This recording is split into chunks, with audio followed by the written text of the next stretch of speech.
Let's be honest. Crestview's road system just wasn't built for this kind of a population boom. People are moving here like crazy. We've got military families, retirees, we've got remote workers who want more for their money.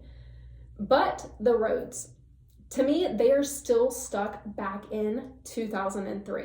Highway 85 is the main artery that runs through and it's consistently backed up, especially I would say near the base.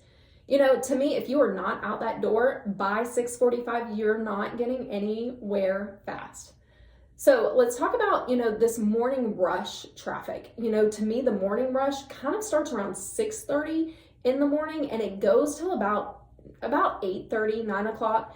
And then if you get stuck in that afternoon traffic, it can go anywhere between 2:30 to 6 p.m.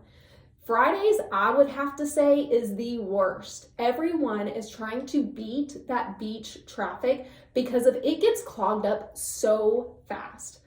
Look, I'll have to tell you, one time I left for a doctor's appointment at 2:45 thinking that I was completely ahead of the curve. I hit school traffic, I hit construction, and a stalled SUV that was just like sitting there. I got there 25 minutes late and I had zero excuses. Because of traffic, you can't use that as an excuse anymore. We know Crestview has traffic. But look, is Crestview a good place to live? Yes. You definitely get a better deal. It is a peaceful place. There's good schools. We've got a lower cost of living than Destin, Fort Walton Beach, and Niceville.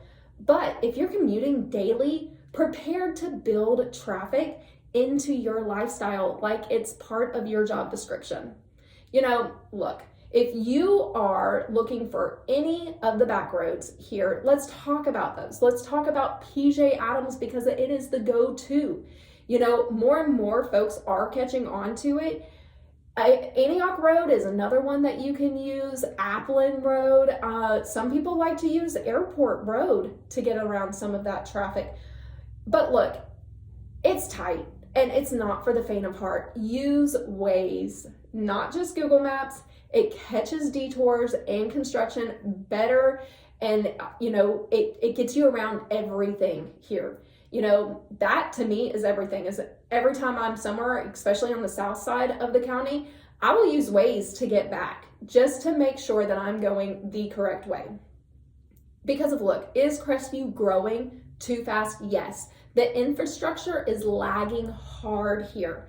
They are trying to fix that. Because look, we have schools that are packed, traffic lights haven't been recalibrated. It's like this town hit fast forward and nobody gave the roads a heads up.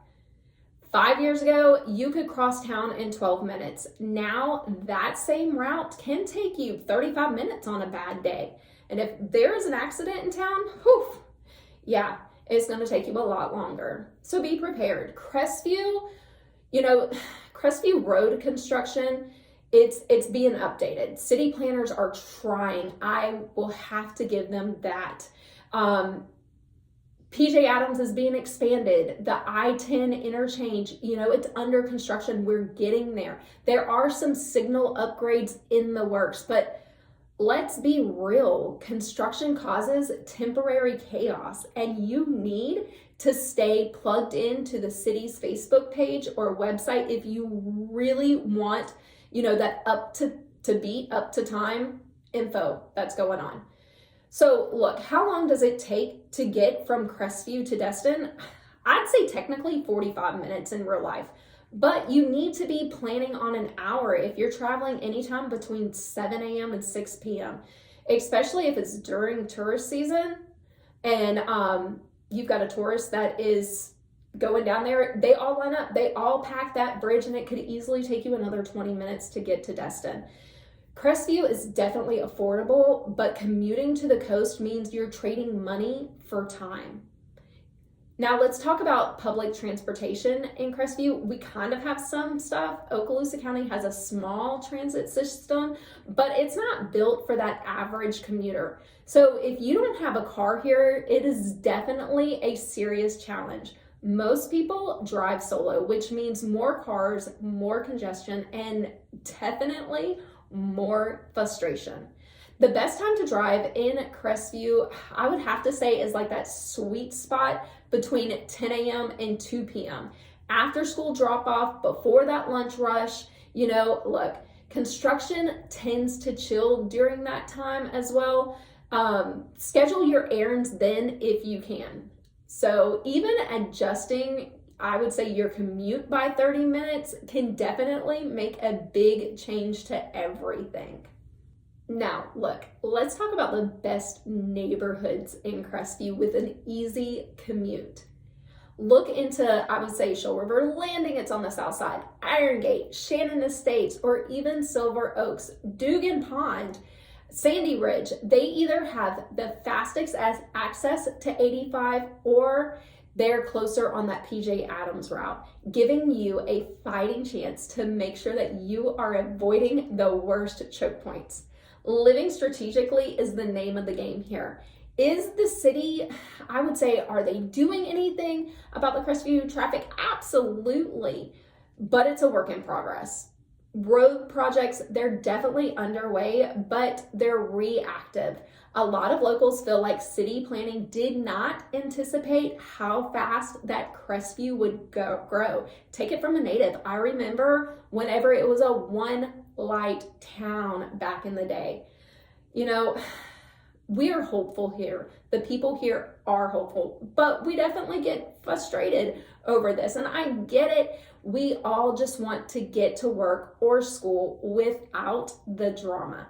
So honestly, is Crestview worth it even with the traffic? Yeah, absolutely.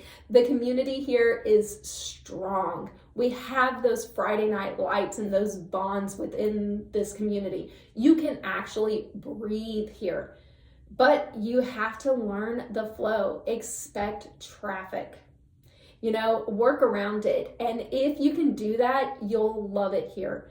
But don't say that I didn't warn you about that 5 p.m. grind right there on 85. So look, if you're moving to Crestview, commuting through it, or just tired of sitting behind brake lights, hit that like button, subscribe, and drop your biggest traffic pet peeve in the comments. I want to hear your wildest commute story, and definitely check the description for some real-time traffic construction updates and any of my personal route cheat sheets. Look, thanks for hanging with me today. Drive safe, drive smart, and maybe, just maybe, leave 5 minutes early tomorrow.